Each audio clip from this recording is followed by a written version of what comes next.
what's seen with Abilify. Now, as you can see here, you also notice that brexpiprazole has more potent action on the serotonin 2A or 5-HT2A, 5-HT1A, and the alpha 1B receptors. And this contributes to brexpiprazole's overall antidepressant properties, and which is why brexpiprazole clinical trials seem to have more antidepressant effects than aripiprazole. However, there are no head-to-head studies on the effects or side effect profiles of these two medications. So we're just looking at what the clinical trials say of each of them and comparing them. And so we'll also see that Abilify has greater action on the histamine blocking sites or the H1 receptors, and this attributes to more somnolence or sedation and perhaps even more weight gain when comparing Abilify and Rexulti. And so that brings us to the second point of what they are actually used for. Well, Abilify was first approved in 2002, and it's approved for schizophrenia in adults as well as adolescents 13 and older. It's also approved for bipolar 1 disorder and specifically manic and mixed manic episodes, as well as with bipolar in adults and pediatric patients 10 years old and older. Abilify is also approved for major depressive disorder as an adjunct therapy, so when adding it to an antidepressant, as well as approved for irritability associated with autism spectrum disorders in the pediatric population of 6 years to 17 years old. It's also approved for vocal and motor tics that are associated with Tourette syndrome, and this is for the pediatric population of 6 to 18 years old. And now when we look at Rexulti, Rexulti was approved later in 2015 for the treatment of major depressive disorder as an adjunct to your antidepressants, as well as for schizophrenia in patients 13 years and older. However, it was also approved in 2023 for the treatment of decreasing agitation in patients with dementia associated with Alzheimer's disease. And this had some controversy around it, which I discussed in the video on Rexulti. So if you missed that video, go ahead and check it out.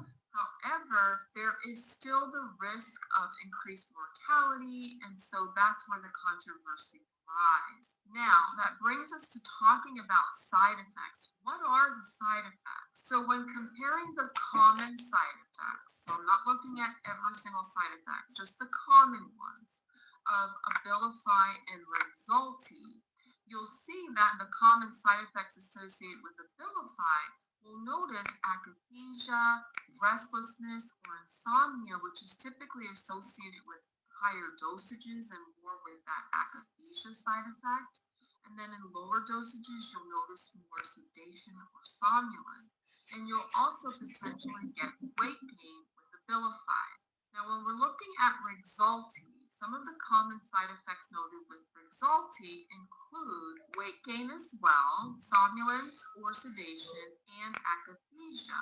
Also, then with Alzheimer's patients, in the later studies, they noted nasopharyngitis, which is like cold symptoms with a sore throat and maybe a runny nose, as well as some dizziness. Now, when we break this down in percentages, when we look at akathisia with Abilify, you'll notice that there's a variable difference here of 8 to 25% of patients who take Abilify may experience this akathisia, which is very uncomfortable restlessness and agitation, where patients who have this will actually pace back and forth, and just have to be constantly moving. And so this was also noted to be dose dependent, meaning the higher the dose, the more risk of the akathisia. Akathisia with Rexulti is also dose dependent and was seen in 4 to 14%.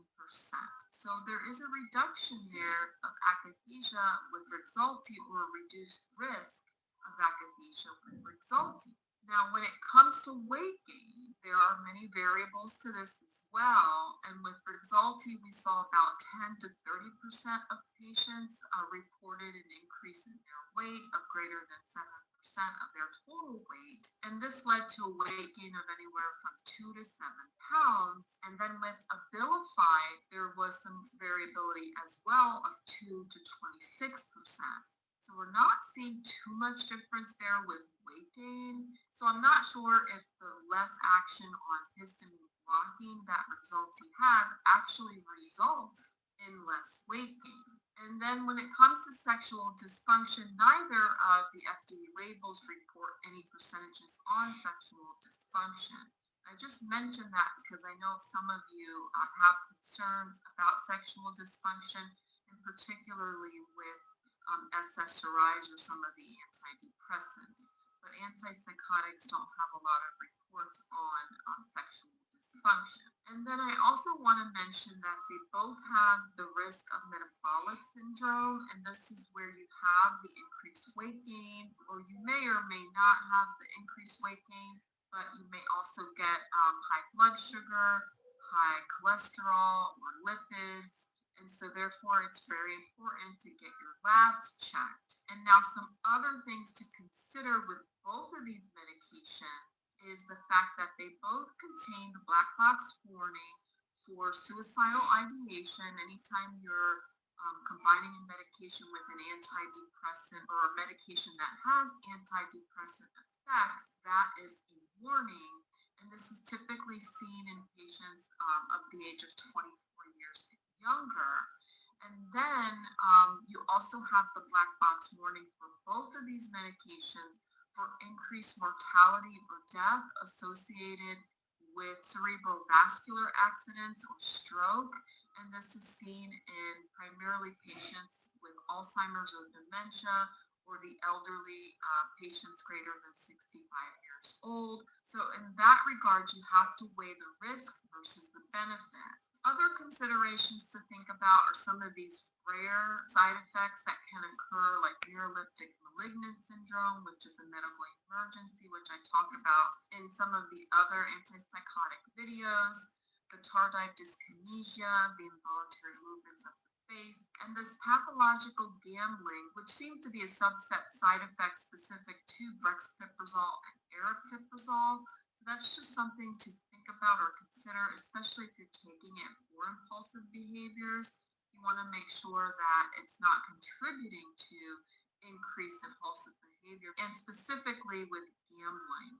However, if this is noted, sometimes they found that you can reduce this effect by reducing the dose of the medication.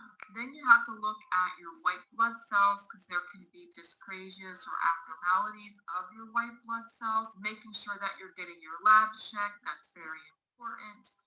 As well as checking your blood pressure, as orthostatic hypotension, which is a drop in blood pressure when you stand up too quickly, or syncope, which is fainting, can occur with either of these medications.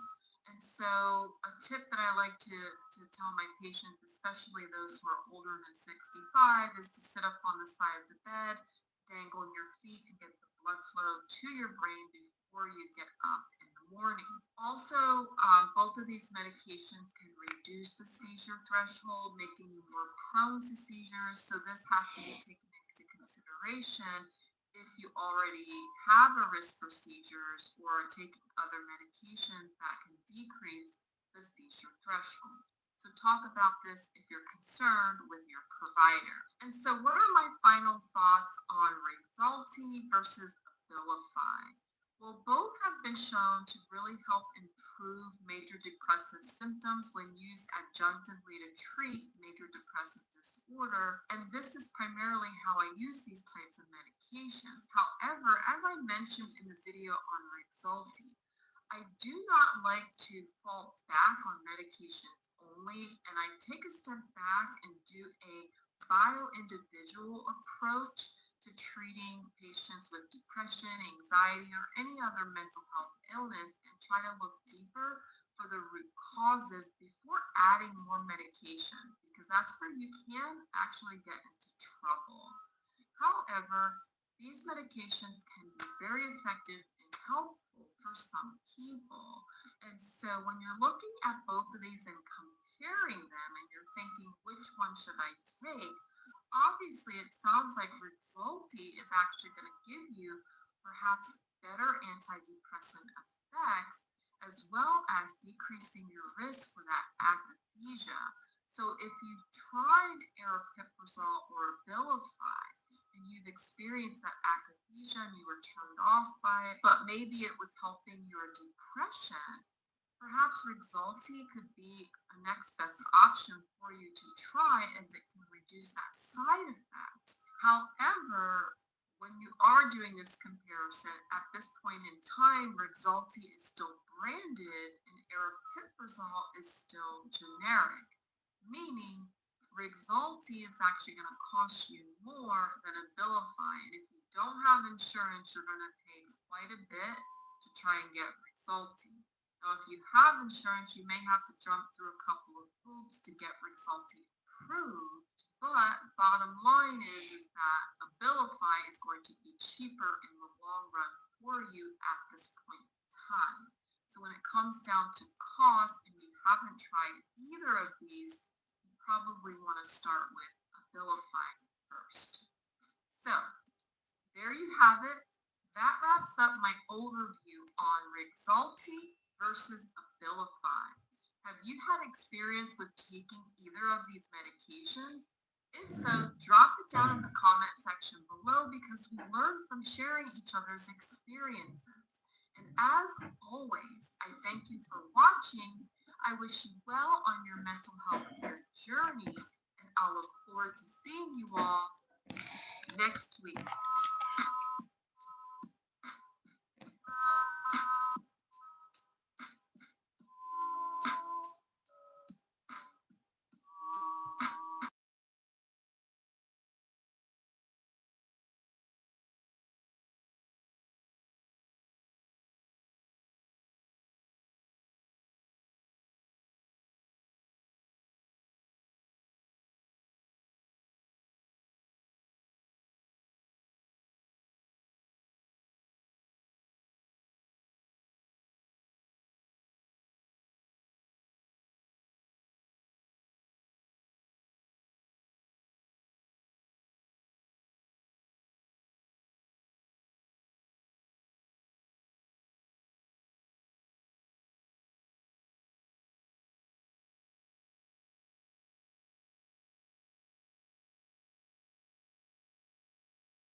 Hello, Dr. Catalanda. Thanks for watching. Let's talk about Abilify or Riprazole. It's primary therapy for schizophrenia and for bipolar disorder. It's an add-on therapy for patients who have major depressive disorder, for children who have tic disorder over age 6, or for children who have the irritability associated with autism, again, over age 6, if they have aggression, mood swings, self-injury, or temper tantrums. On the other hand, it would appear that probably somewhere around 80% of the drug is used incorrectly. It was originally developed by Otsuka Pharmaceuticals in Japan in 1995, and they partnered with Bristol Myers Squibb to further develop the medicine in 1999. The Food and Drug Administration started off in 2002, gave it approval for treatment of schizophrenia. Then in 2004, approval for treating the acute manic attacks associated with bipolar disorder. It gained approval in 2007 as an add-on treatment for major depressive disorder, and in 2009 for the irritation in children or irritability associated with autism. The way the drug works is it supposedly rebalances serotonin and dopamine in the brain. Now, obviously, that theoretically improves the thinking, improves the mood, improves the behavior. If serotonin and dopamine are off, they're going to alter your mood, your sleep, your ability to learn, your memory, your ability to focus, motor control, pleasure reward centers. You're going to have difficulty with coordinated movements, complex thinking, memory. You're going to have problems with intelligence and language, emotional processing, motivation. But if you have too little dopamine, that's the major problem too. You're going to have decreased sex drive, going to have some tremors, sort of like you would get Parkinson's disease, and the signs and symptoms of schizophrenia. But if you have too much dopamine, that's not good either. You could have overstimulation or addiction or anxiety or insomnia, overactive sex drive, mental illness, obsessive compulsive disorder. Well, how does the drug work for schizophrenia?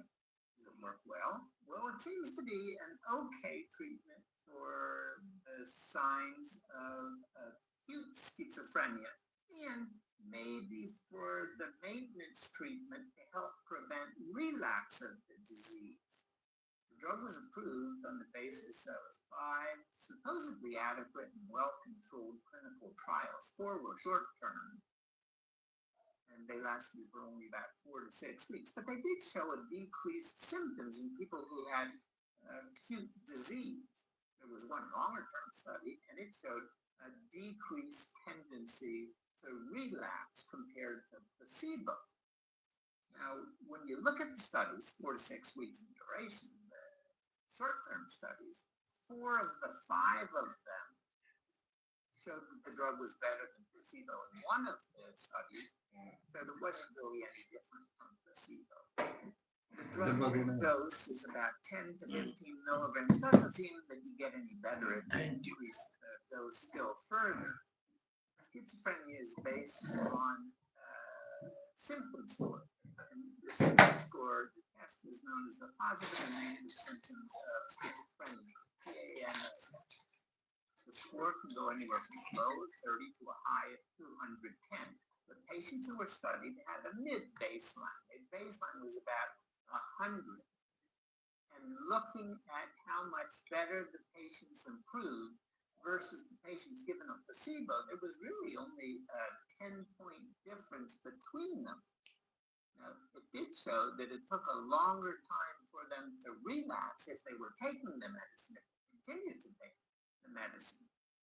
The problem is it can worsen the recovery prospects over the long term. And some patients need continuous therapy, but other patients seem to do better without therapy. So here we have a problem.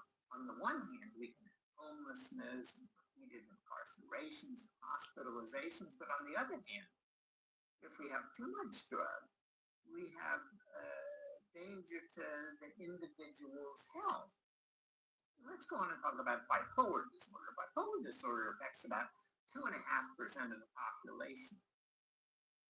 1% probably has significant manic attacks. Now, this drug is the first choice for the treatment of mania associated with bipolar disorder in about 25% of psychiatrists and about 1 in 6 doctors in primary care.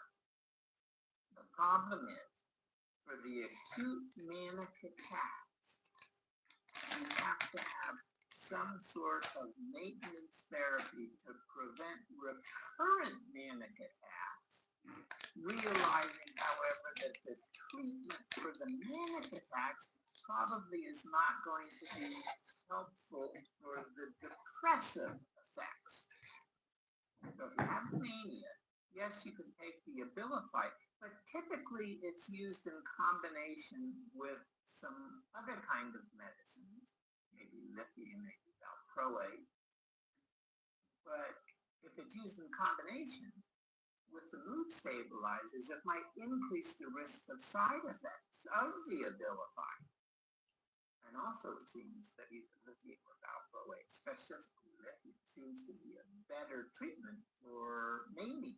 So on a 3-week study, using the Young Mania Rating Schedule, again goes between 0 and 60 points, patients mid-range, about 30, well, we decreased the score by about 12 points in people who were taking Abilify. People taking a placebo, they improved their symptoms all the way up to about 10 points. So again, the difference is relatively small, and lithium or valproate, if the patient's already on one of those 2 drugs, and then we add Abilify, well then the score is only going to decrease extraordinarily minimally. Now, as far as depression is concerned, most depression is treated by non-psychiatrists, doctors who have limited experience in treating people who really have significant depression. Unfortunately, a better treatment for patients who have significant depression is not to add Abilify, but rather to add another antidepressant or a different antidepressant. And make sure the patients aren't isolated, make sure the patients have some interaction. And actually, for mild to moderate depression, it seems like the antipsychotics might not be really all that significant, especially if a person is sad or lacks insight, or its life circumstances, maybe because of poverty, maybe because of death. And in the trials that have been done, comparing Abilify plus an antidepressant or just placebo plus an antidepressant, it seems like the addition of Abilify doesn't really add all that much. And the significant problem is that if the drug is used specifically for patients who have mild depression already, well, those patients might have an increased risk of side effects ranging from increased weight, increased movement disorders. Remember, all are very small to maybe a moderate benefit that probably is not going to increase the quality of life significantly. And if the patients are already taking a selective serotonin reuptake inhibitor, a drug like Prozac or Zoloft or Celexa, well, those drugs are going to interfere with the body's ability to metabolize Abilify, and then the Abilify concentration in the system is going to go up, and then there's the increased incidence of side effects. The benefit from Abilify in patients who have major depressive disorder might simply be that it's acting as a sleeping pill. They seem to get better sleep. And actually, in a study recently performed at the Veterans Administration, fewer than a third of the patients achieved remission of their depression when they were given Abilify. Now, an autism study, how does it work? Well, in 8-week studies of autism, yes, indeed, drugs seem to decrease the irritability, decrease the hyperactivity, decrease the inappropriate speech, and decrease some of the peculiar behaviors. Didn't really significantly change the lethargy, but giving the drug to kids, again, increased side effects, increased weight, increased sleeping, increased drooling, increased tremors. So we have to observe the ratio. What's the likelihood of benefit? What's the likelihood of harm? And if the patients are taking the drug, have to evaluate whether it's still beneficial to continue the therapy, realizing that overall the benefit might be relatively small. And for obsessive compulsive disorder, again, the benefits appear to be small. Now, this drug is highly used in nursing home patients. It's overused. It's used off-label, oftentimes as a sleeping pill for people who have difficulty sleeping, or it's given to people who have dementia, and unfortunately, that's quite inappropriate. There's a black box warning on this drug that it can increase the risk of death in the elderly if they happen to have dementia-related psychosis. So people who have schizophrenia-like symptoms or dementia-like symptoms may actually have an increased risk of death by taking the drug, increased risk of suicidal thinking, suicidal behavior, especially in children, adolescents, and young adults who are also taking antidepressants. And there are a whole list of side effects associated with this kind of a medicine: nausea, vomiting, constipation, headache, insomnia, typical things, but tremor and blurred vision, anxiety and fatigue and drowsiness, and dizziness and lightheadedness. And there's an inner restlessness in up to a third of the patients. We call it akathisia. And then relatively recently, there's been recognition that this kind of therapy, Abilify, drugs in the antipsychotic family, can cause a pathologic desire to gamble or binge eat or binge shop, or even engage in relatively harmful or potentially harmful or excessive sexual activities. This was first noted in Europe and Canada. Finally, the European Medicines Association updated the label in 2012. In Canada, they did it in 2015. And even though the FDA was warned, it took them until 2016 to make the problem known to the general medical public. And interestingly, people who take Abilify, well, it can increase the euphoric effects of methamphetamine stimulant effects. And it increases the desire for the methamphetamine in people who are already using the drug, but it can also increase the risk of sudden cardiac death due to arrhythmias. And then there's another side effect. It's called the neuroleptic malignant syndrome. It's relatively unusual, relatively rare, but it can lead to muscle stiffness, confusion, and increased heart rate, fever, and sweating. The drugs associated with weight gain, about 5 to 8%, increased blood sugar in about 1 out of 5 people, and can unfortunately lead to diabetes, especially if we use the liquid form of the medicine. And the liquid form of the medicine has about 15 grams of glucose per dose.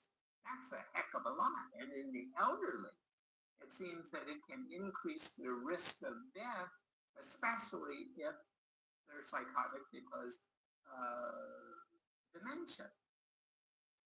Going on, orthostatic hypotension is another problem associated with drug, especially if you're dehydrated or if you have cardiovascular disease, cerebrovascular disease, orthostatic hypertension. You stand up, your blood pressure falls down, you get dizzy, and you can faint, fall down, break your hip.